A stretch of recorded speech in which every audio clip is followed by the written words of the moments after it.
dealers don't like to give away power, No. right? Yeah. Right? I think we know that.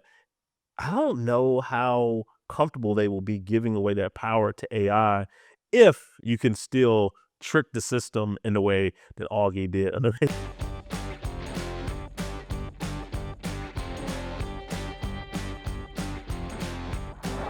Hey everyone, welcome back to another episode of Leadership in the Dealership. I'm Danielle here alongside Keyshawn and Don. We're super excited to talk to you all today because we're getting into a fun topic that I know a lot of people have been talking about, which is AI. And that's been impacting a lot of different industries. It's been all over. It's a total game changer, but in automotive really isn't any different. When it comes to AI from an automotive standpoint, let's get into like how it's impacting sales at dealers. So Don, when it comes to AI and how dealers are leveraging it to drive sales, what are some things that you're seeing? The thing that I'm hearing about over and over again is follow up and service drives. So service sales and customer engagement, reaching out to customers. There's we've seen things like employee turnover affects the quality of follow up, or really just, hey, I've got a deal happening at the end of the day, and I'm not looking at my deal log. Dealers are really looking at what types of solutions can I implement that are going to help me get that customer who may not have been in the showroom yet into the showroom, or reach out to them and try to get them back in the service drive because they've got maintenance coming up soon. And traditionally, we've relied on staff to pick up the phone. But what we're seeing right now is dealers are taking calls, sitting in hour-long demos at trade shows, you name it. Anybody who can help drive customer engagement is getting the attention of dealers. And I think that's one of the things that we're going to see continue to increase is dealers using Gen I to get the attention of customers, whether it's that initial sale or service drive revenue. How is AI driven sales different than dealers in the work that they've done for the last few decades in just automation and emailing? Like, is there more personality that's in the documentation? Like, you go to any of the dealerships today and you put in the lead, they're going to send you about 5 emails between now and next week. So, like, how is AI improving that process? It's a great question, and where you see the changes happening most, I think, is personalization, and that's mostly through the ability to work through large amounts of data, right? So you think about customer data platforms. What we'll hear is CDPs. Hmm.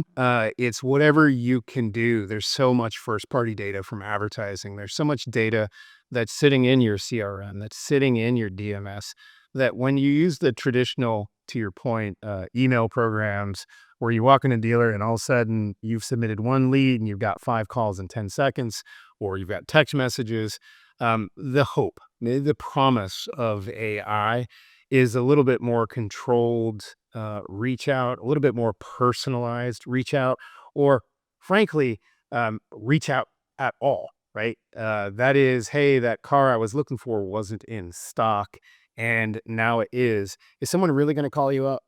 Right. So I think a lot of times what we're seeing, what we're hearing, and again, the promise, and doesn't always happen, is that AI is going to bring that true personalization and that much smarter, I think, reach out engagement that is not going to flood you with 5 contacts. Now, that's not to say that things haven't gone wrong. I think some of the things we've seen early on from dealers is hesitation around implementing AI because what if it does go wrong? Right? What if it reaches out to the customer in the incorrect way? So I think there's hesitation, but that's the promise, at least, is personalization based on the data that they have. Has anyone tried to sell you something and you knew it was AI?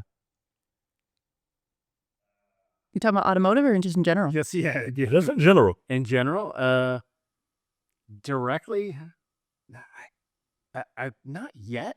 At least that I'm fully aware of, right? So either the AI model is working really well and tricking you, or you're not getting marketed yet. Yeah. I think one of the things that's interesting to me is I have seen AI try to engage from a corporate level. Yeah. Like one of our sales leaders at our organization, Augie, Shout out to Augie. So Augie was, he put on LinkedIn this very like crazy post. I mean, Augie was trying to get the attention of the person, and the email response was AI canned. And it wasn't answering his questions. It wasn't doing a thing. I think Augie was asking to set up a meeting, and it just wasn't happening. And then Augie responded and said, "Is this AI?" And then Augie gave the AI email a command to do a thing. I think he asked him to write a haiku or something. And like it ended up writing it. So it's fascinating as you think about a dealer. Dealers don't like to give away power, right? Right. I think we know that. I don't know how comfortable they will be giving away that power to AI if you can still trick the system in the way that Augie did. I think that 100%, right? If you can fake it, then you can make it do things. And man, if there's anything that people like to do is once they know they're being sold to, they're going to be muckamucks, right? Yeah. They're going to try to mess it up. And I think that's probably the hesitancy, right? Is even with progressive dealers who are thinking about how to implement generative AI, the area that you're going to have to look at first is what happens when things go wrong, or how easy is it to make this go wrong. Right. And so I think guardrails are, you're going to see people implement carefully, not give over all the operations of their dealership, but for very specific, I think, narrow tasks. We're seeing this just in our own businesses, right? Is the more narrow you can make it, the more task specific you can make AI, the more chances it's going to get the task done correctly, and frankly, sometimes better than we can. The more broad applications, I think that's where things can go wrong. Yeah, for sure. No, definitely. And I think that, in the past, a lot of dealers were leveraging tools like, think of like chats, live chats. And, these were things that they were employing like call centers to do. And, I came from that background, and just seeing how that has shifted from an AI standpoint, and that's kind of taken over. But to your point, Don, like if somebody can type in something and kind of trick the system, it's going to be a little bit careful, and dealers going to have to be mindful of that moving forward. We talked a little bit about kind of how it drives sales and from a customer experience standpoint, but maybe we can shift and maybe speak a little bit about how AI impacts lenders and how lenders are leveraging AI to do better decision with customers. Keyshawn, can you maybe dive into some ways that lenders are leveraging AI to make better decisions? Yeah, for sure. So if you think about the traditional lending model with banks and independent finance companies, they have a matrix of maybe like 100 different data points in order to determine a loan. And mostly those data points are weighted to some of the acronyms like PTI, payment to income, DTI, debt to income, and LTV, loan to value. And those things are really important. I don't minimize their impact, but sometimes those things can skew the appearance of a person's credit risk. So one of the things that AI employs and does a fascinating job with is it uses, in some senses, thousands of variables as compared to hundreds. And one of the things that it really does is it looks to understand buying the customer, right? If I myself go into a dealership and I want to buy a Porsche 911, right? I'm really excited. I want to get a Porsche 911, and I'm individual, but I'm married and I have additional household income. The traditional bank may not pick up on that my file is full of joint accounts. It may not assume there to be additional household income. But the AI model may look and see, well, Keyshawn has an X amount dollar mortgage on his bureau that is also joint. We're going to look at, there is a high probability of there to be additional income in the household or shared debt in this, and that despite his DTI may being at 50%, is that 50% because there's this huge mortgage that he shares jointly, and I'm going to extend this credit. Those are the type of more detailed approaches AI has to decisioning a person's likelihood of repayment, as opposed to a very check the box bingo board type thing. 73, like right here, oh, he can't afford it, right? Like they're looking at one very specific thing. Another thing that's really helpful in AI models and how they leverage other data sources are for thin files. So you think about, I don't know, you remember your valedictorian from high school. They got straight A's. They went to college on a scholarship. They went all through school. They didn't have to get debt, so they didn't get credit cards or anything. They were valedictorian in college. So they got out of college with a 4.0, and they're getting this amazing job at IBM, making 180 grand a year. They're going to a dealership with no credit. Unfortunately, they're getting penalized for the first time in their life, maybe because they've always been a great student, they've always got everything, and then walk into the dealer and they're like, "Okay, we're gonna give you a 17% APR." Well, why? You don't have any credit, but I don't have bad credit. Yeah, you don't have any credit, so the lender's gonna look at you very negatively. And those are some of the things that AI models can look at, particularly with the additional fields that AI models ask for, whether it's a degree, college graduated from, a variety of different things that can really harness more data points to make a more accurate decision. Because I think we all agree that kind of customer, that type of thin file, shouldn't be paying 17% APR. They have a high likelihood of repayment. So one of the big issues we hear about with just humans being involved in any process is our own biases, our own experience coming in and determining what decisions and outcomes are made. Is there anything in AI versus traditional lending that removes bias, that makes a decision kind of more streamlined, and no matter who the individual is, they're getting a good decision versus past experiences? Yeah, and I think one of the things to call out is a lot of the automation that happens at a dealership today is happening from lenders in their automated way. So there's not as much Right. human intervention. I'd probably say there's probably 25% human intervention today where someone is looking at the deal. Oftentimes that's to the benefit of the customer, where a deal was declined and a underwriter is looking at it to make a more informed decision. So I think the great thing about AI is it's more than fair, right? It looks at everyone the same. It treats everyone equally. It weighs the weight of all those data points the same. So you don't introduce the risk of disparate impact. You don't risk the entrance of disparate treatment because you have a model that is looking at everyone consistently and using that data and the weight of that data in a very specific way each and every single time.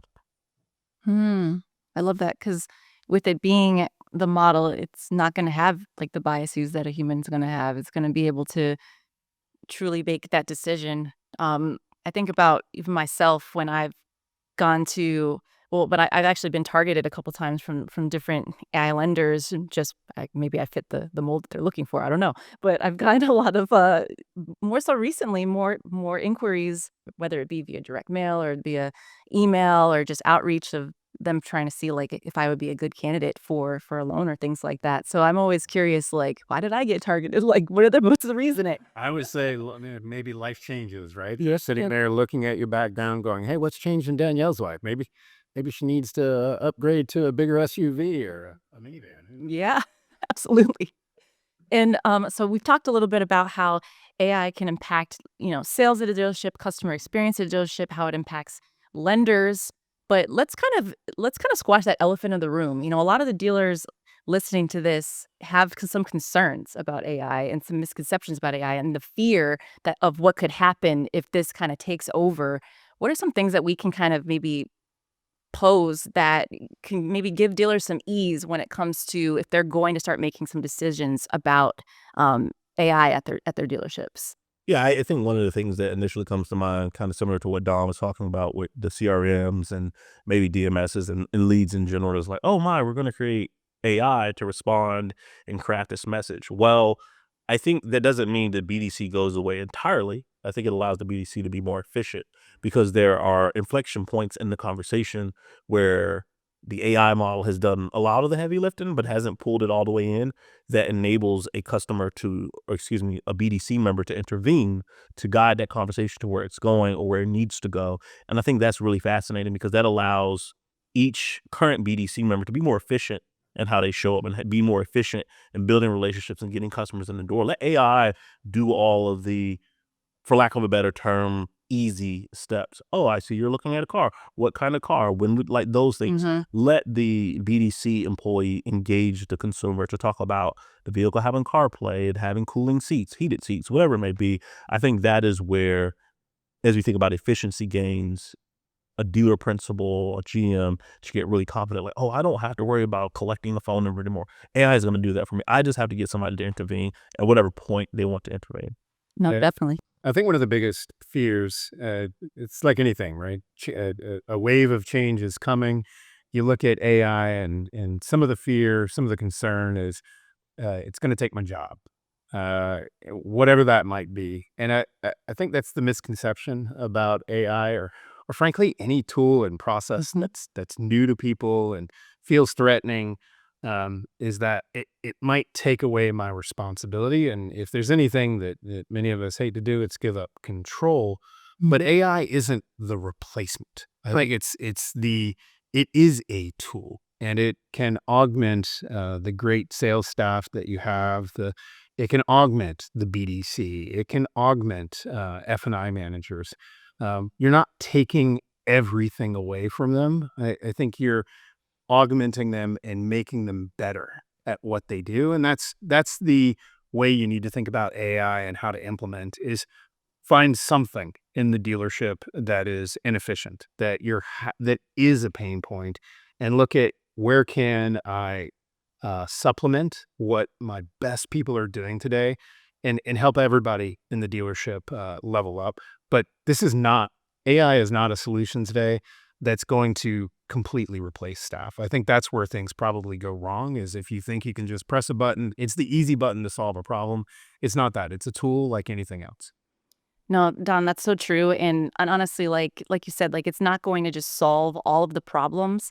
Honestly, like if the dealership, if you don't have the right processes in place, the technology, the systems that you implement, the AI that you bring in is not going to do anything if you don't have the right processes at your dealership to be able to support all of this additional help. So before we kind of dive into all of the key things ways that dealers can leverage AI, kind of between the two of you, like what are some ways that you've leveraged AI yourselves in your day-to-day life? Well, I got pretty excited about Gen AI when ChatGPT came out, and, played around with it, and I tried to figure out how to break it because I'm curious about things. Felt like I was like a kid again, figuring out what is this new thing? Is it going to change the world? And I think there's as much hype as there is reality here.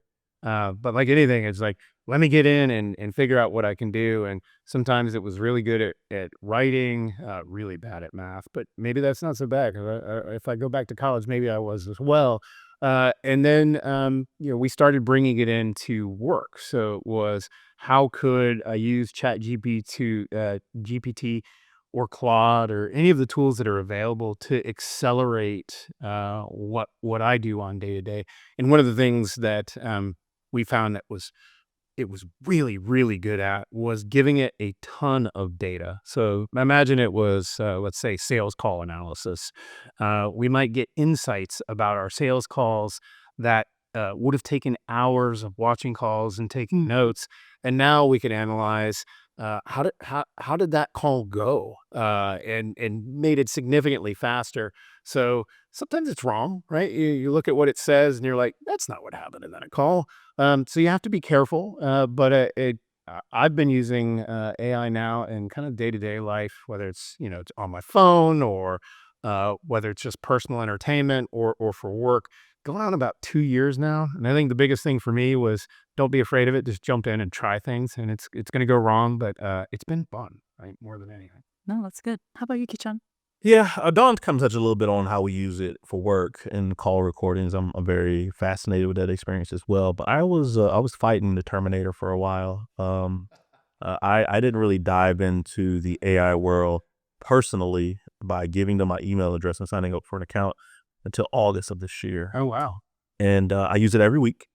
I can tell you what time I use it every week. I use it at 11 Eastern time every Saturday, Yeah. right during college game day. Yeah. So I use ChatGPT for my parlays and my gambling habits. I don't have a problem. I don't have sulfur.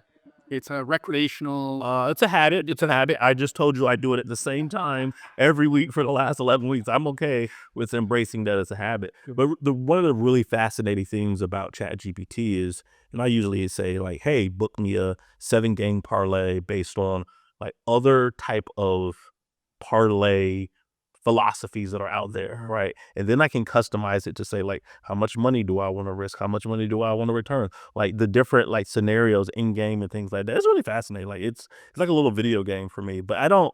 I mean I can appreciate the art of AI and where it's coming. One of the things that I hope we don't get to as a world is that AI just is communicating with AI, right? Where For sure. you've done something via AI, and I've told my bot that anytime Don sends an email, send a snarky AI message with a joke in it, right? Like, I mean, you could envision a world where I just automate our communication via AI. And I think that is the thing that leads me a little curious Yeah. in where the world is headed, because we have lost so much of our ability to connect socially, and that has taken a little way. I'm not going to get super cultural here, but Yeah. I think it could certainly impact our ability to communicate effectively, especially maybe not for our generation, but as a generation move on, does it become code just talking to code? Yeah. And I could certainly envision a world where there's a Netflix episode of Black Mirror where that is the reality, right? Like, Yeah. nobody really talks anymore. We've got these VR headsets on, and like we walk by, instead of saying hello, our code says hello to the person based on what they're dressed in. Like, it just, there's a lot of like sci-fi implications to the world. I just hope we keep the humanity, and to your point, the augmented AI, augmented intelligence, as opposed to leaning fully into AI. Well, congratulations for jumping in. There's, I think, going to continue to be lots of holdouts. If you ask my wife, AI is something that she'll never touch, and she's talking about that same concern. And I think it is a concern. It's a valid concern, which is that human connection, right? That's probably the most important thing, is relationships, and I think she decries that as people don't even know how to talk to each other anymore because they're on their phones all the time. So. I had a peer of mine at work one time say AI made him a better husband, and like, almost fell out of my chair. I was like, I don't want to know more, right? And now hopefully hopefully you've never told your wife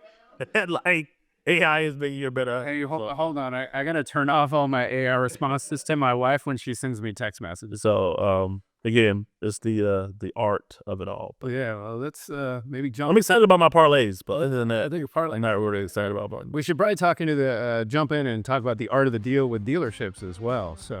So in closing, we've learned that AI is not going anywhere. It's going to continue to be there. It's going to continue to get better. It's going to continue to make things easier and truly support your staff and help them be like the best versions of themselves and be the most efficient versions of themselves. And ultimately, something that you should lean into and embrace. So with that, thanks for watching, and stay tuned for our next episodes.